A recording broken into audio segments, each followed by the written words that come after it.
The most obsolete idea is go to school, get a job, work hard, save money, get out of debt, and invest for the long term in the stock market. See, why would you save money when they're printing trillions of dollars? The gap between the 1% and 99% is massive. You see, it's not just money. You have to step back and look at the bigger picture. So what do you do? In every one of us is a poor person. There's still a poor person inside me. There's also a middle class person, and the middle class persons want security. They want that steady paycheck. And there's a rich person. And they're all inside of us, except that it's not taught. You're taught to go to school, get a job, and get a paycheck. You're not taught to how to get rich. If you read Rich Dad, Poor Dad, my rich dad refused to pay me. He said the paycheck was one of the most damaging things you could take in your life. He says the moment you take a paycheck, you're an employee, and that's the mindset. So my rich dad never paid me. It drove my poor dad, government employee, nuts. You gotta pay people, you gotta pay people.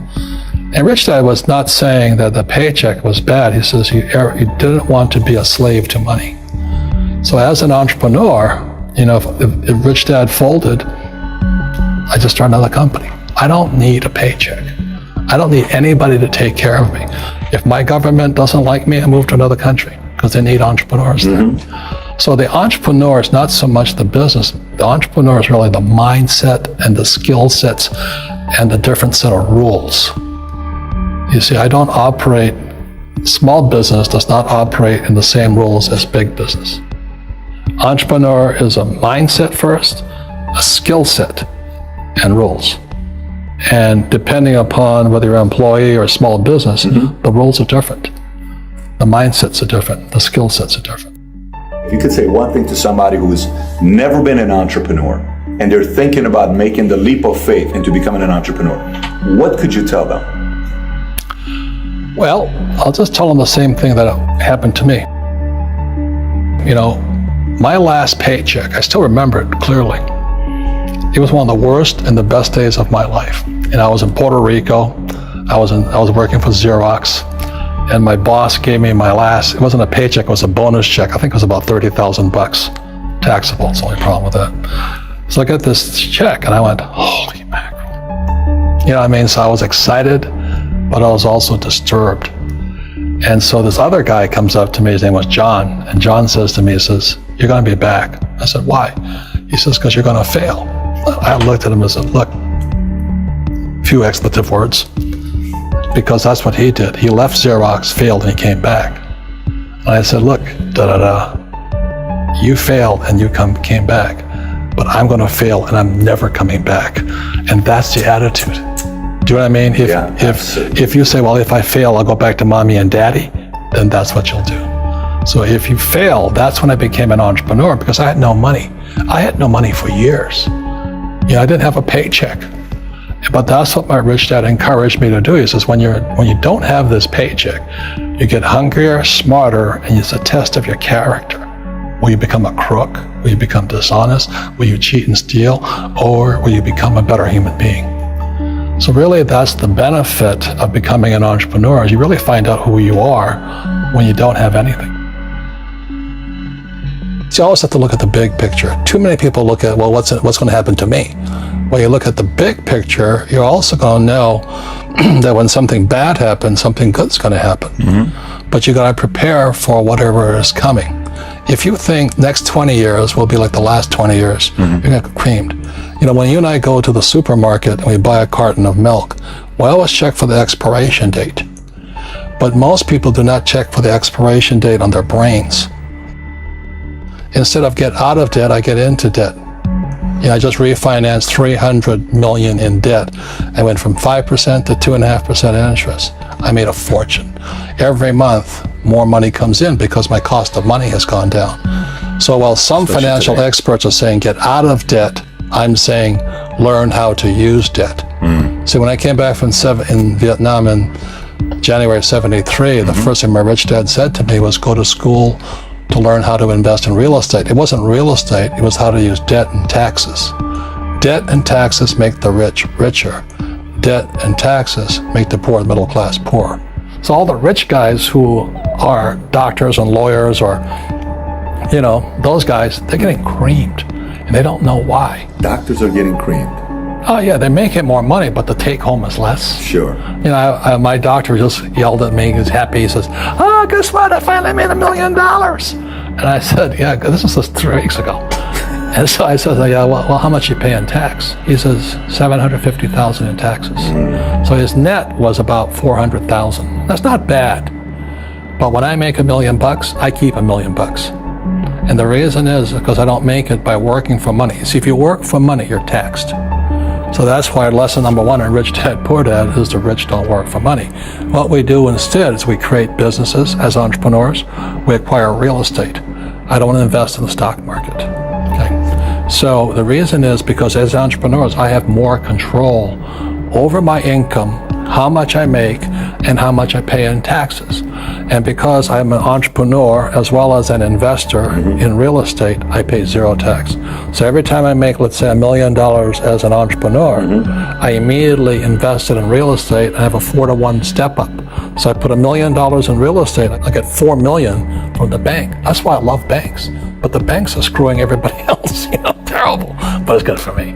That's why you say when you print, it's good for you, but when you print, it's bad for people that work for money. Because when you print, savers get creamed and people who work for money get creamed. When they print, debtors get rich. You see, debt and taxes make the rich richer, and debt and taxes make the poor middle class poorer.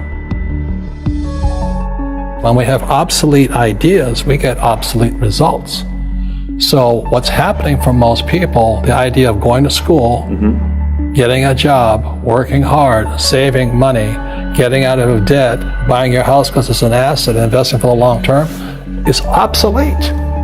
The world has changed. The world changed in 1971 when President Nixon took us off the gold standard and money became debt. What if we get rid of school? Then what would happen? Would it be better if we had no educational system at all?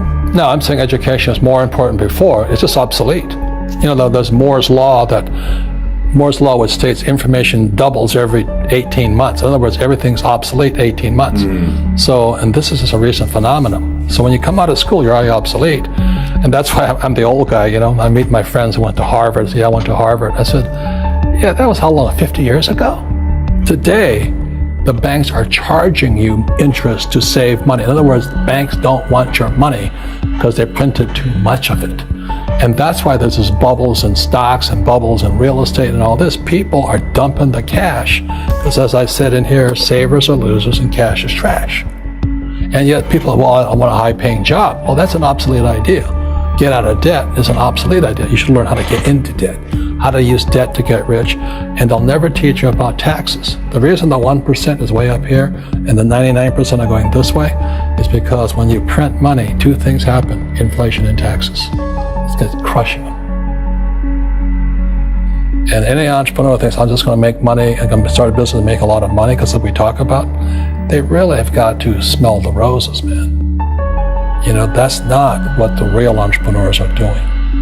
Most entrepreneurs, there's 28 million small business owners in America. 24 million are what are one-person entrepreneurs. They're called non-employee entrepreneurs.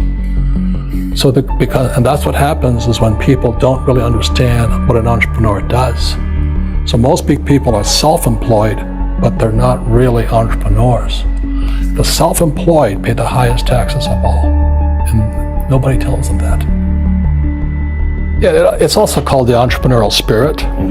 But what we were actually talking about was there's no such thing as a bad economy. There's external, you and I, we all have an external economy. But we also have an internal economy.